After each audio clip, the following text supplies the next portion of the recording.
Hello, my name is Evie Cuervo. Welcome to Dejero Tech Talks. The future is already here. Emerging technological innovations are being played out right now in real time across different business sectors. From artificial intelligence to the cloud, various trends are reshaping the future of information technology and business. A report published by Deloitte reveals that investments in edge ecosystems will help improve operations and experiences. To chat more about how Dejero is enabling connectivity technologies, I'm joined by some really interesting people with interesting point of views. Welcome to Dejero's Director of Network Technology Products, Matt Scully, and Technical Account Manager, Dean Taylor. Great to have you both here. Glad to be here. Thank you. Let's first start with how business and technologies are intrinsically linked. How do you continue to innovate in such a crowded marketplace? Right. It's a great question. It's a challenge we're facing every day. Dejero is focused on innovating for the various industries we work with. We are focused on enabling mission critical applications and ensuring that we have the utmost reliable network connectivity for those applications. We're finding our customers are needing to support higher bandwidth requirements in more remote locations or mobile environments, and our solution sets are focused on trying to make that as reliable as it possibly can. Matt, that's an interesting point. I think that what I've noticed in law enforcement especially is the reason that the products that Dejero provide is we sort of listen to the pain of the people in the field. There's clearly a need for different ways to solve this problem, and what we've seen is that this technology is very different than some of the other folks that are supplying it. And we're creatures of necessity out there. We got to get it. This is our mobile office. We have to be able to do our work out there. What's interesting is when you're thinking about connectivity and applying it to public safety and defense, space becomes a real critical concern, especially when you've got, say, a fleet or you've got a mobile command center that can only house so much. Let's talk a little bit about some of the challenges that people face in real time. I mean, you have a background in law enforcement, Dean. Tell us a little bit about that and how Dejero Edge Solutions are sort of adopting that thinking when innovating. Sure. First of all, our office is our car usually. And, it can be an SUV, but it's still a car. And in law enforcement, which is what I'm most familiar with, you're a jack of all trades. You have rescue equipment in there. You have protection apparatus. You have certain things that you use for maybe helping somebody with a lockout in a vehicle. So you've got tools and manuals and laptops and all sorts of things that you need to do your job. And what you're doing is you're packing that vehicle with all sorts of extra stuff. So, space is critical. And I think we've heard that challenge here. And what we're doing is the products are getting smaller. They're getting easier to install in some of these situations. And also what that brings up is even another different opportunity in public safety.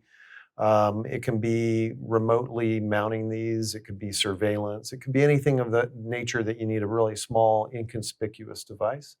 So as we get smaller, we're kind of listening to the needs of the people that are out in the field working. We're building a 2-modem version of our systems that can also perform all the same identical services as our other platforms, but it allows us to get into smaller, tighter places and to operate within more ruggedized environments. So smaller devices is certainly what it looks to be the way forward for some of our solutions. But what's an interesting part of this is that's hardware. Let's talk about then the cloud, because that product needs to talk to somebody else. So it's no longer nice to have. Multi-cloud management is an absolute necessity. So let's talk about how Edge Solutions then integrate with other technologies. Yeah, it's a great point. So businesses are using a lot more edge compute and a lot more cloud-based services, and typically from multi-cloud environments. So we're enabling the ability for our services to leverage those different cloud providers, including on-premise services and new private data centers. So we're giving the customers the flexibility to optimize not just the connectivity component of the solution, but also the termination point for the data services to be optimized to the application layer. Dean, for you who has, worked in law enforcement in the past, what it was the most eye-opening experience when you have different technologies that are speaking to each other, but you still need to make sure that everything's working so you can do your job? I think the most eye-opening experience is really in many legacy systems, there is no interconnection.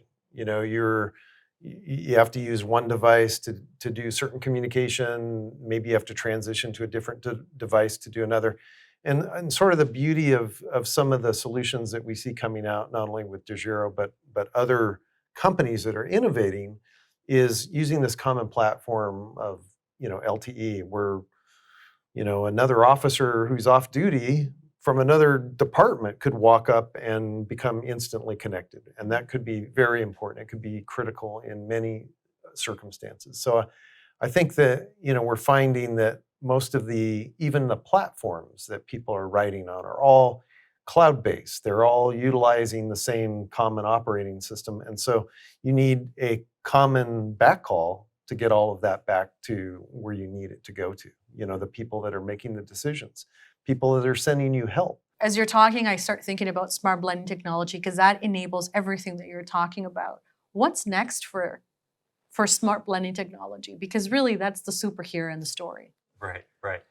So what's next is it's about security, increasing the security, optimizing the performance levels, increasing the number of services that we can support and connect to with new GEO, MEO, and LEO satellite services, and integrating with other service platforms and other applications. Looking a little bit forward, we are working at trying to bring SBT into the application layer. So trying to create hooks into and provide awareness to the applications as to what their performance expectations could be. It's really exciting. I mean, Dean, you're on the ground. You're working with a lot of these law enforcement agencies. Coming from that background and now talking about smart blending technology, what are you most excited about? Well, I think that with each generation of law enforcement professional or even public safety professional, they're more accustomed to this technology, right? And so they're much more comfortable in it. And the expectation is it's available for them. The new investigative tools that they can do in the field in a critical event are all based on having that knowledge that you can get at your desk or you can get at your house, right? It's all the same knowledge. And so to have the ability to have that backhaul, to have that link, I know it's kind of cliche, but it's almost like a wireless wire, right? You've got a cord in your house you plug into to get all of your information. Well, we need to provide that in a wireless fashion. So if we can do that and we can provide the amount of data that these devices consume and these applications consume, you can really change the course of an investigation almost immediately when that first responder is right there. Thank you so much to both of you. Thank you. To read the latest white papers and use cases on mission-critical connectivity, head to dejero.com.